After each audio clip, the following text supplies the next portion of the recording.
ആളുകളും plastic chair വാങ്ങിക്കുമ്പോൾ അതിൻ്റെ കളറ് അതുപോലെ അതിൻ്റെ വില ഒക്കെ നോക്കിയിട്ടാണ് വാങ്ങിക്കുന്നത്. എന്നിട്ട് ഒരു 3-4 മാസം കഴിയുമ്പോൾ പല കംപ്ലൈൻറ്റുകളും പറഞ്ഞു കേൾക്കാറുണ്ട്. അതായത് ഇതിൻ്റെ കാല് വളഞ്ഞു പോകുന്നുണ്ട്, ഇതിൻ്റെ കളറ് ഫെയ്ഡായിപ്പോയി, അല്ലെങ്കിൽ ഇത് ക്രാക്ക് ആവുന്നു എന്നൊക്കെ പറഞ്ഞിട്ട് ഒരുപാട് കംപ്ലൈൻറ്റുകൾ ആൾക്കാർ പറഞ്ഞു കേൾക്കാറുണ്ട്.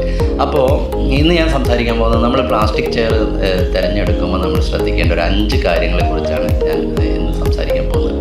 എൻ്റെ പേര് ഉണ്ണികൃഷ്ണൻ എന്നാണ്. ഞാൻ മലപ്പുറത്താണ് എക്കോ ഡെക്കോർ വേൾഡ് ഫർണിച്ചർ എന്ന് പറയുന്ന ഒരു ഫർണിച്ചർ ബിസിനസ്സാണ് ബിൽഡ് ചെയ്തുകൊണ്ടിരിക്കുന്നത്. അപ്പോൾ നമുക്ക് കാര്യത്തിലേക്ക് കിടക്കാം.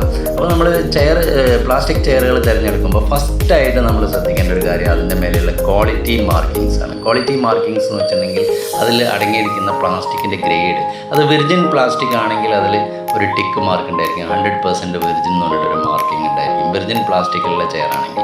പിന്നെ കമ്പനിയുടെ ലോഗോ ഉണ്ടായിരിക്കും, കമ്പനിയുടെ ലോഗോ അതിൻ്റെ മേലെ പ്രിൻ്റ് ചെയ്തിട്ടുണ്ടായിരിക്കും.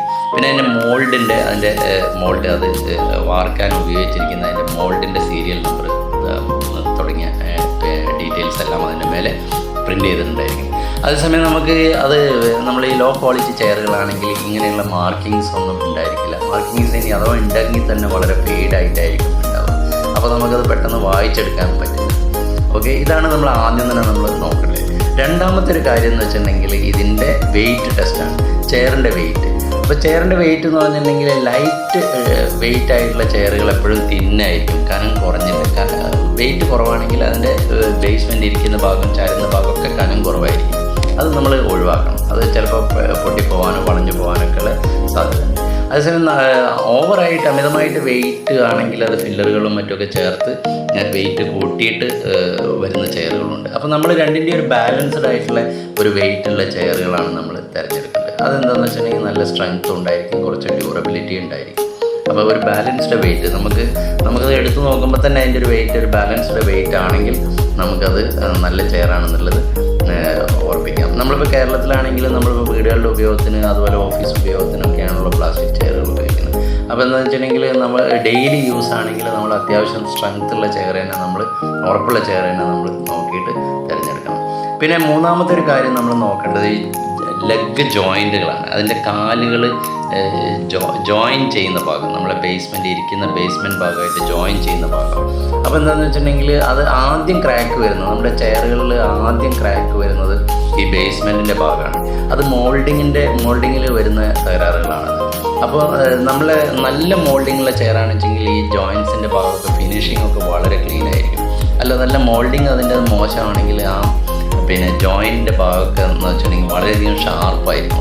ചിലപ്പോൾ നമ്മളെ കൈയൊക്കെ അതിൻ്റെ മേലെ വെച്ചിട്ട് കൈയൊക്കെ കട്ടായി പോകും, അത്രയും ഷാർപ്പ് ഉണ്ടായിരിക്കും. പിന്നെ അതുപോലെ തന്നെ അൺഈവൺ ആയിരിക്കും അതിൻ്റെ തിക്നെസ് എന്ന് പറയുന്നത്.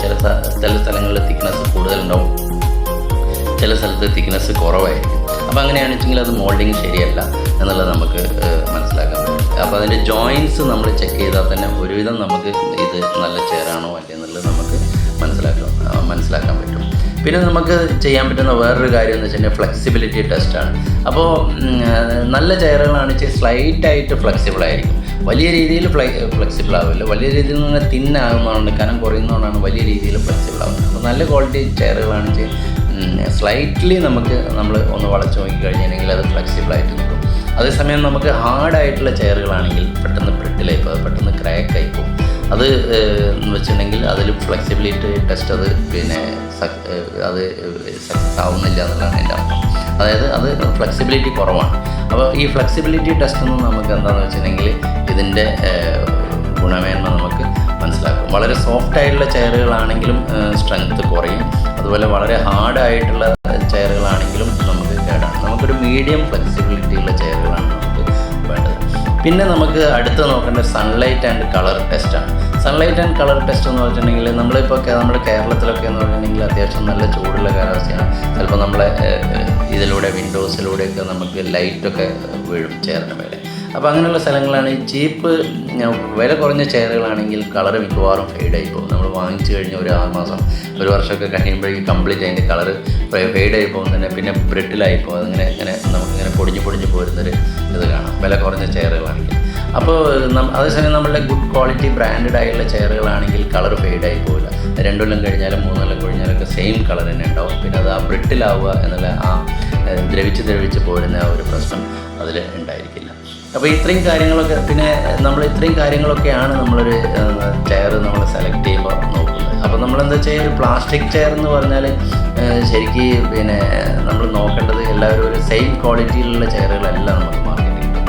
അപ്പോൾ ഒരു ചെയറൊക്കെ നമ്മൾ വാങ്ങിയിട്ട് നമുക്കൊരു 5-6 മാസം കൊണ്ട് പ്രശ്നമാവുന്നതിലും നല്ലത് വില കുറഞ്ഞ ചെയർ നോക്കി 5-6 മാസം കൊണ്ട് പിന്നെ രണ്ടാമത് മാറ്റുന്നതിലും നല്ലത് നമ്മൾ നല്ല ചെയറുകൾ നോക്കി എടുത്തിട്ടൊരു 4-5 വർഷം ലൈഫ് കിട്ടുന്ന ചെയറുകൾ നോക്കി തിരഞ്ഞെടുക്കുകയാണ് നമ്മൾ ചെയ്യേണ്ടത്. Okay, thank you friends.